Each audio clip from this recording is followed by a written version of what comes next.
지금은 구국의 영웅인 것처럼 행동하고 언론에 나오고 있는 사람도 있습니다. 맞아요, 아니에요? 아, 그 있어요. 예. 윤석열 대통령 만들기에 1등 공신이었던 사람이 네. 내란의 밤에 사표 냈다는 이유로 온갖 방송에 나와서 영웅 행세를 하고 있어요. 이름을 네. 내란의 밤에 사표 낸 사람. 제가 참을 수가 없어요. 내란의 밤에 사표 낸 사람. 금요일에 또 고정 출연자가 있죠. 고정 출연. 네. 고정됐어요? 왜 안 오시나 했어요. 고정됐군요. 네, 역시 몰랐습니다. 자체적으로 진급이 대단히 빠릅니다. 네. 이번에는 어디까지 갔지? 여제까지 아니야, 여제 이상이었는데 이상이었어요? 뭐였지? 여신. 여신? 아, 여신이었다. 여신. 여신이었어. 네. 무슨 여신이었지? 탄핵 여신인가? 몰라. 너 모르겠다 그래. 자, 뭐 어찌 됐든 여신. 박은정 의원님 박수로 맞이합니다. 안녕하세요. 파면의 여신. 파면 여신. 조국혁신당 박은정입니다. 네, 고맙습니다. 요거 그냥 좀 짧게 짚고 가겠습니다. 이재명 후보의 공직선거법 위반 사건을 대법 전원합의체 회부하고 매우 빠르게 움직이고 있거든요. 이를 두고 이제 조희대가 도대체 무슨 생각으로 이렇게 빨리 가느냐, 뭐 의견이 분분해, 너무 많아요. 해석도 네. 분분하고. 그런데 뭐 이 얘기보다도 매불쇼가 굉장히 깊이 있게 다루긴 했었습니다만 이번에 한겨레가 아주 꼼꼼하게 분석 기사를 냈는데 뭘 그래요? 냈냐면 이재명 항소심에서 무죄 판결 났잖아. 났죠. 그 굉장히 꼼꼼하게 하나하나 다 세세하게 잘라갖고 판결했다는 거 우리가 많이 다뤘잖아. 거의 100페이지. 그런데 그 항소심의 무죄 판결이 불과 6개월 전 대법원의 판례를 그대로 베꼈다시피 했다. 대법원 판례를 적용해서. 그렇지. 오. 그러니까 이재명 무죄 판결을 낸 항소심은 대법 판결이랑 그냥 빼박이다. 아니 완전히 그냥 다 빼다 닮았다. 복사본이다. 네, 그렇게 볼 수 있다. 요런 이제 분석 기사를 한겨레가 냈더라고요. 네. 거기 이제 2022년 지방선거에서 이학수 정읍시장이라는 사람이 있었는데 네. 이 사람은 심지어 상대 후보를 대상으로 허위 사실을 유포했다고 기소가 됐던 거거든. 네. 근데 1, 2심에서는 유죄가 나왔어. 근데 대법에서 이거를 이제 무죄 취지로 파기환송시킨 거거든. 근데 그 논리를 이재명 항소심이 그대로 차용한 거야. 됐지? 네. 이거 이제 우리 이러면은 여신님, 요 건에 대해서 뭐 혹시 뭐 덧붙일 말씀이 네, 있으십니까? 그 사건은 1심 판결이 매우 잘못됐고요. 예. 그래서 그 판결 난 다음 날 제가 이것은 반드시 뒤집힌다 이렇게 말씀드렸고요. 네. 그 대법원 판례도 봤는데 사실 되게 유사합니다. 그리고 그 대법원의 그 판결을 내리신 대법관들이 지금 현재 대법관으로 그렇더라고요. 계시는 거예요. 그래서 네. 이번에 대법원에서 이재명 대표 그 후보에 대한 판결 그 기일을 잡을 때 굉장히 저희 부적절하다. 왜 대법원이 대선에 개입하려고 하는 것인가. 이런 저희도 우려를 보냈는데 사실은 만일에 이제 그 이전의 대법원 판례하고 너무나 유사하기 때문에 그러면은 더 이상 심리를 할 것도 없고 뭐 검토할 것도 없어서 빨리 대선 후보 등록 전에 이 사건을 종결하려는 거라면 그렇다면 뭐 대법원에서 그럴 수는 있겠다. 왜냐하면 그게 오히려 대선에 그 자기들이 정치적 영향력을 좀 줄이기 위한 그런 것일 수는 있겠는데 어쨌든 지금 너무나 빨리 전원합의체 회부하고 이런 것은 이례적이어서 이례적이죠. 그래서 좀 우려 섞인 시각으로 계속 저는 보고는 있습니다. 네. 그래서 어느 쪽으로 결정하던 간에 이 대선이 한 40여 일밖에 안 남았기 때문에 네. 대법원이 저는 좀 그런 사법부 독립을 우려를 주는 그런 행동은 좀 안 했으면 좋겠다. 네. 그런 근데 생각 들거든요. 그럼 어찌됐든 지금 나아가는 속도를 봤을 때는 옳고 그름을 다 떠나서 언론에서 지금 분석이 나오는 것은 후보 등록 마감이 5월 11일이에요. 5월 11일. 예, 그리고 대선이 6월 3일인데 네. 5월 11일 전에 대법이 정리할 것이다. 라는 분석 기사도 있고 6월 3일 대선 전에 대법이 정리할 것이다. 라는 분석 기사가 있는데 그게 가능하다고 봅니까?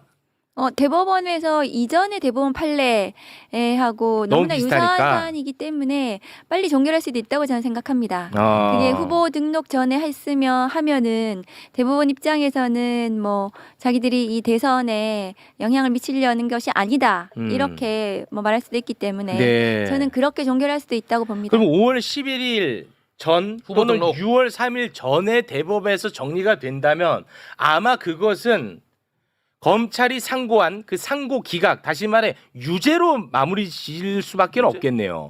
무죄로 무죄. 무죄가 그러니까 무죄. 확정이 되는 네. 거고요. 무죄. 대법원이 파기 재판을 할 수는 없습니다. 그걸 뭐 저희 공부 많이 했어요. 예, 그래서 이것은 뭐 그 검찰이 상고를 기각하는 무죄 확정을 하는 만일에 선고를 한다면 네. 그거 외에는 다른 것은 없다고 저는 없다고 생각합니다. 보는 거죠. 하지만 낙관적으로 이제 보시네요. 그렇습니다. 하지만 이제 우리는 의심의 눈초리는 계속 그렇죠. 가져야 의심은 돼. 해야 돼. 네. 왜냐하면 그거는 직위원의 트라우마 그렇습니다. 때문에 네. 그렇습니다. 예. 근데 오늘도 일반- 제가 직위원 탄핵하라고 기자회견하고 왔습니다. 그러니까 이거 상식과 법리와 전례대로만 우리가 정확하게 본다면. 그냥 냉철하게 분석한다면 예.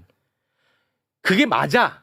근데 우리는 그렇지 않은 일을 많이 보니까 이게 이제 복잡해지는 맞아요. 거거든요. 그러니까 의심을 하는 건 지금 예. 말씀하신 것처럼 사법부가 올바른 판단을 하지 않는 경우들이 있기 때문에 네, 의심을 하는 그렇습니다. 거죠. 조희대 대법원장이 지난 그 계엄과 관련해서 어떤 입장 표명도 하지 않았습니다. 그렇습니다. 그때 법관 체포라든가 이런 사법부 독립을 위협하는 굉장히 중요한 것들에 대해서도 침묵했고 네. 그랬기 때문에 의심의 눈초리를 저희는 가질 수밖에 없습니다. 그렇죠. 네, 알겠습니다. 요거는 이제 요 정도로 깔끔하게 정리되는 네. 것 같습니다. 네. 네. 자, 그리고 검찰 이슈로 좀 넘어가 보겠습니다. 아, 검찰. 대선판에 뛰어든 검찰.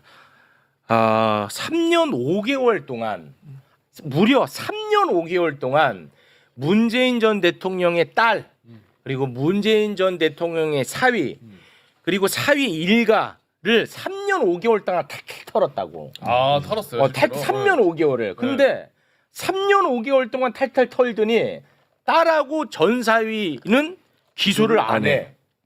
그런데 단 한 번도 조사도 하지 않았던 문재인 전 대통령에 대해서 뇌물죄로 기소. 이 말이 안 되잖아, 형식적으로도. 네. 그래서 이것은 대선판에 검찰에 끼어들었다. 이런 이제 이야기가 나오는데 요거 어떻게 보고 계십니까? 요건. 그 전주지검장 찐윤 대표적인 검사 이창수가 올라가서 성공했죠. 그 지금 이제 네, 전주지검장이요. 지금. 네. 그래서 그 윤석열 검찰의 마지막 칼춤이라고 저는 보고요. 네. 그리고 이 전직 대통령 문재인 대통령에 대한 기소 자체가 그 너무나 증거 없이 그냥 무지막지 기소한 거거든요. 묻지마 네. 기소한 거고 이 사건 무죄 나면 이 사건 수사한 뭐 기소한 검사들 처벌 좀 해요. 다 진짜 저는 가만둬서는 안 된다고 생각합니다. 네. 아니, 진짜로. 이 대선 전국에 그것도 뭐 하는 짓입니까? 조사도 이거? 없이 그 전직 대통령을 저렇게 네. 기소를 할 수 있겠는가? 저는 너무 말도 안 되는 상황이죠. 사실. 아니 그러니까 검찰이 이 잣대로라면 이 잣대가 뭐야? 사위가 받은 월급이 문재인 전 대통령 뇌물이라는 거잖아. 그렇죠. 그럼 이 잣대라면 심우정 딸 특혜 채용 그렇죠. 그것도 논란 뇌물이지. 있잖아요. 그러면 딸이 받은 월급 심우정 뇌물이야. 이거는 뚝 떨어져. 심우정한테 이거 왜 기소 안 해? 그 기소. 심우정 딸에 대해서는 제가 계속 청문회 때부터 문제 제기를 했고요. 네. 그 이거 아니 뇌물로. 뇌물로 사안이 완전히 지금 네. 그 심우정 딸은 오히려 굉장히 문제가 심각하죠. 매우 심각하죠. 네, 그래서 이 문재인 대통령에 대한 기소는 제가 보니까 검찰이 대선판에 이제 뛰어든 건데요. 맞습니다. 굉장히 오히려 검찰이 원하는 대로가 아니라 반대로. 반대로 그렇지. 민주 진보 진영에 오히려 결집을 네. 시키는 거라고 저는 생각을 그렇습니다. 하고. 김건희 도이치모터스 주가 조작 혐의에 대해서 다시 수사를 하겠다고 밝혔어요. 그런데 디올백에 대해서는 또 수사를 안 한다네. 난 그래서 이 검찰 얘네 생각이나 뭔지를 못 읽겠어. 했다가 왜 도이치모터스는 하고 또 디올백은 영상까지 있고 아주 깔끔한 사건인데 이것도 그쵸. 왜 안 하지? 나 도대체 이해가 안 가거든. 이거 어떻게 해석해야 돼요, 이런 거? 그 내부적으로 아마 서로 싸운 것 같아요. 아. 그래가지고 뭐 대검에서는 이렇게 하지 말자. 아. 그다음에 밑에서는 이렇게 해야 된다. 이렇게 하다가 이제 아. 중간적 결론을 내는 건데 디올백 수사 해야 돼요. 저것도 알선수재 등 그 죄가 된다고 보이기 때문에 전부 다 다시 수사해야 되기 때문에 아마 저거 재항고해서 대검에서 다시 검토하도록 네. 디올백 부분은 하고 도이치모터스는 뭐 안 할 수가 없지 않겠습니까? 지금? 그렇습니다. 그래서 뭐 저거는 신병에 대한 구속 수사를 해야 된다. 저는 그렇게 네. 생각해요. 아니 검찰이 도이치모터스 건에 대해서 다시 수사를 하겠다고 이번에 밝혔단 말이야. 네. 그러면은 그 전에 도이치모터스 수사로 털어줬던 애들 이창수 사진 좀 띄워주세요. 이창수, 조상원, 최재훈 얘네들 최소한 징계는 내려야 되는 거 아닙니까? 얘네 그럼 잘못했다는 거잖아. 아 그러네. 맞지? 네, 검찰이 그러네. 이게 부실 수사니까 다시 하겠다는 거 판단한 거잖아. 그러네요. 그럼 부실 수사하면은 가만히 놔두면 돼? 아니지? 그거 맞네. 맞지? 이거 놓치고 있었네. 이거 징계해 주세요, 검사님. 굉장히 예리하게 말씀하셨는데 네. 저거 벌점 정도 줘요. 벌점? 고검에서요. 예. 지검에서 뭐 수사한 거 재기 수사하게 되면은 벌점 주는데 벌점이 문제가 아니라 헌재에서 저 검사들 탄핵 심판에 기록을 안 내놨어요. 네, 그래서 맞아요. 어떤 수사를 제대로 했는지 안 했는지 의문이 있다 이렇게 판단했거든요. 맞습니다. 그러면 저 기록에 보면은 분명히 직무유기한 부분들이 있을 거라고 저는 생각해요. 네. 그런 부분에 대해서는 징계뿐만이 아니라 수사를 해야 된다고 네. 생각해요. 저 이창수가 전주지검에서 올랐죠. 문재인 전 대통령 전사위 털다가 너무 잘해가지고 올라온 거 아니야? 맞아. 아, 전주지검장 하다가 중앙지검장 한 사례가 없어요. 그거는 네. 굉장히 이례적이다. 전주로 보내는 거는 그냥 이렇게 사라지는 순서거든요. 아. 검사장이라고 하더라도 마무리해라 너. 마무리. 예. 그래서 서울중앙지검장으로 올라온 사례를 저는 보지 못했고 이창수가 전주 가기 전에 성남지청장 하면서 이재명 대표 수사를 또 했어요. 이창수는 트리플이에요. 그러니까 윤석열이 너무 사랑스러운가 봐. 자기 형사 재판에도 증인으로 신청했어요. 그러니까 이창수를. 그 내란 재판에 이창수가 증인으로 나갈 일이 없어요. 네. 그런데 부른 거 이제 그 이유는 김건희 막 수사해야 돼 하잖아요. 지금 중앙지검에서. 네. 그러니까 압박용이에요. 내가 너 증인으로 불러가지고 이거 물어볼 거니까 우리 수사 잘해 이렇게. 네.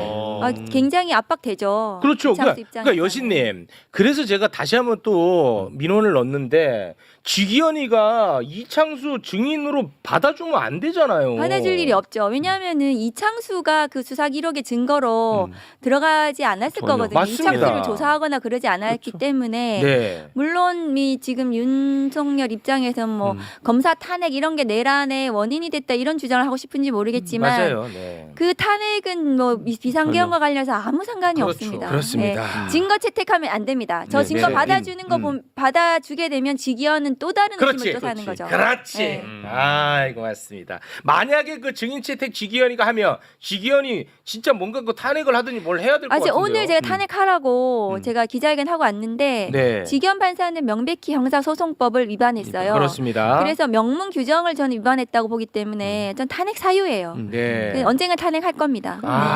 너무 고맙습니다, 진짜. 자, 그리고 이 건은 우리 여신님하고 또 때려야 뗄 수 없는 사건인데요. 네. 수요일에 우리가 한동훈 이야기하면서 너 수요일에 같이 네. 했잖아. 채널A 사건 이야기한 거 기억나죠? 채널A 기억나죠. 네. 한동훈하고 채널A 기자가 공모해서 진보 인사, 유시민 등을 나락 보내려 했다라는 혐의 기억나죠? 그림 그려주고. 근데 이것을 이제 수사하고 감찰해야 밝혀낼 거 아니겠습니까? 그렇죠. 그런데 윤석열 검찰총장이 그냥 대놓고 방해했었죠. 기억나죠? 네. 심지어 한동훈 같은 경우는 한동훈의 휴대전화를 압수하려고 하니까 독직폭행으로 정진웅 검사를 프레임 전환시켜가지고 맞아. 독직폭행으로 기소했어. 압수수색 과정인데. 근데 결과적으로 정진웅 대법 무죄 받았어. 그러니까 이거 다 사기야. 기억나지? 네. 다 사기입니다. 자, 그런데 당시에 검사 이정현이라는 사람도 있었어요. 이정현. 이정현도 채널A 사건을 수사를 하다가 윤석열하고 대립각을 세운 거야. 이정현도. 근데 윤석열 정권이 딱 들어서자마자 바로 이정현 검사 한직으로 갑니다. 한직으로. 좌천이요? 좌천. 네. 법무연수원 연구위원으로 그냥 좌천. 네. 근데 이것도 부족했는지 얘네들은 이걸로 성에 안 차잖아. 이것도 부족했는지 박성재 얼마 전에 탄핵 소추 통과됐다가 헌재에서 살아가지고 다시 직무 복귀했지. 네, 박성재. 직무 복귀하자마자 이정현 정직 1개월 때려버립니다. 아, 좌천 돼 있는 상태에서? 그러니까 좌천돼 있는 상태에서 그 자리 그대로 있는데 그냥 만족 못하고 너 그때 윤석열하고 대립각 세울 새끼 이 새끼 그냥 아니, 정직 1개월. 근데 대회 명분은 뭐예요? 대회 명분은 뭐냐면 논문이에요. 논문. 이게 뭐냐면 이제 어디에 가 있냐면 이분이 이게 좌천됐는데 간 곳이 어디냐면 법무연수원 연구위원으로 갔어요. 근데 법무연수원 연구위원회 규정에 보면 논문을 제출해야 되거든요. 규정 아닙니다. 규정이 아니고 예, 그거는 그냥 그게 그냥 규정이야? 규정 아니야. 어쨌든 그러니까 규정 아닙니다. 이거 굉장히 중요한 포인트입니다. 논문을 제출해야 네. 되는 건데 연구 논문을 제출하는 기한이 있어요. 그 기한을 맞추지 못했다는 이유로 이 사람을 징계를 한 거예요. 근데 보통은 기한을 연장할 수 있어요. 예를 들면 뭐 1년 안에 써야 된다 논문을. 그러면 업무가 많아서 만약 그걸 못 쓰는 경우는 몇 개월 더 연장해 주세요. 또는 뭐 6개월 연장해 주세요. 연장을 할 수 있는 건데 그 기한에 연장하는 걸 좀 못 맞췄다는 이유로 이 사람을 징계를 한 거예요. 그러니까 네. 연구 논문을 제출해야 되는 그 기한 연장 승인을 받지 않고 기한을 넘겼다는 이유로 징계를 해가지고 또 징계가 먹은 거예요. 네. 그러니까 이거는 사실 근데 보복이지. 그렇지 보복이죠. 왜냐하면 검사들이 예를 들어서 법무연수원 연구위원 가서 이게 뭐 사문화된 규정이라 하더라고요. 물론 교수들 같으면 기한을 잘 지켜야 되지만 검사하다가 법무연수원에 연구위원 가 있는 사람들 같은 경우 조금 늦어질 수도 있고 연구 논문이 좀 딜레이 될 수도 있는 거잖아요. 근데 그 시한을 연장해 달라는 승인 기간을 못 맞췄다는 이유로 징계를 했다는 것은 의도적으로 볼 수 없는 거예요. 훈령이네, 훈령. 아. 그 보복 징계예요. 음. 그리고 이정현 검사장은 채널A 사건 수사 방해에 그 제가 감찰한 윤석열 감찰안에 굉장히 중요한 증인이에요. 그때 감찰했던 네, 분이야. 윤석열 감찰의 중요한 비위 채널A 수사 방해의 수사 담당자 차장 검사였어요. 이정현 검사장이 중앙지검에. 그래서 차장 검사로 수사 책임자였는데 너무나 방해를 받은 거예요. 윤석열 측으로부터. 네. 그래서 그것에 대한 증언을 했습니다.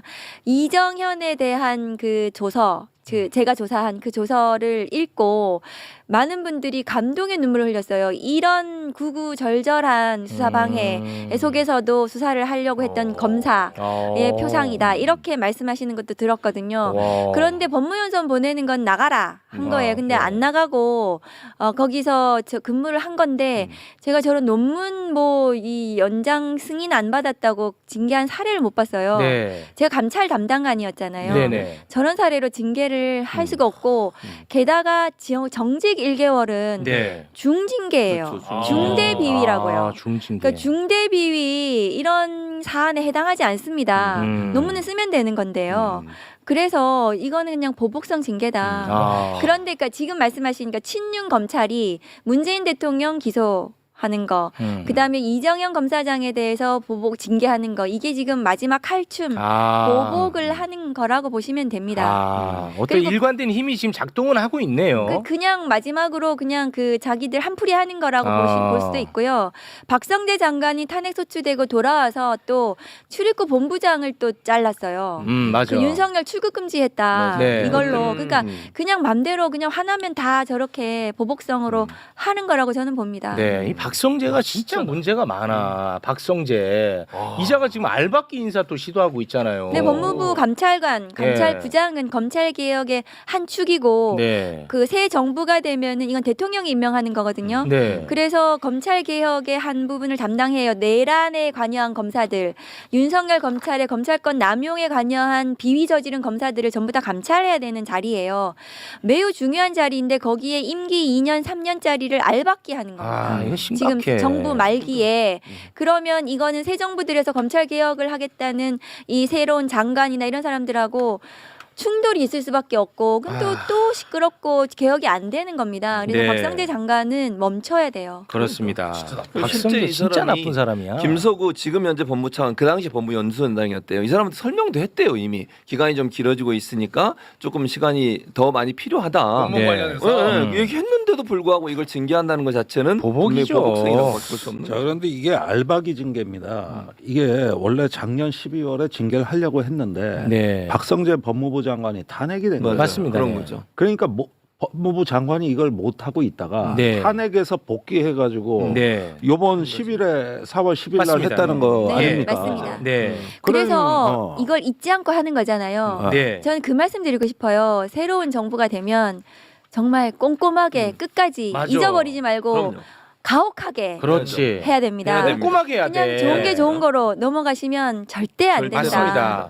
그런 말씀 드려요. 아 이게 그럼요. 제가 시간이 없지만 요거는 진짜 꼭 부탁을 드리고 싶은데 이게 막 뭔가가 교체되고 뭐 이런 과정에서 이제 급변할 때 네. 그때 분식하는 사람들이 생겨나거든. 그렇지. 탈바꿈하는 사람들이 아. 반드시 생겨납니다. 그렇습니다. 그럼 그러다가 보면은 윤석열 같은 애가 또 요직에 앉게 됩니다. 이 굉장히 많이 보셨을 거 아닙니까? 너무 경험을 많이 했죠. 그렇잖아요. 네. 지금도 내가 뭐 실명 거론을 하지 않겠습니다. 이번 내란 사태 관련해서 네, 실명 거론을 안 하겠습니다. 아마 저보다 더 잘 알고 더 화가 많이 나 계시겠지만 윤석열 당시 징계 과정에서 윤석열의 완벽한 편 들었던 사람인데 네. 지금은 구국의 영웅인 것처럼 행동하고 언론에 나오고 있는 사람도 있습니다. 맞아요, 아니에요? 아, 그 있어요. 예. 윤석열 대통령 만들기에 1등 공신이었던 사람이 네. 내란의 밤에 사표 냈다는 이유로 온갖 방송에 나와서 영웅 행세를 하고 있어요. 이름을 네.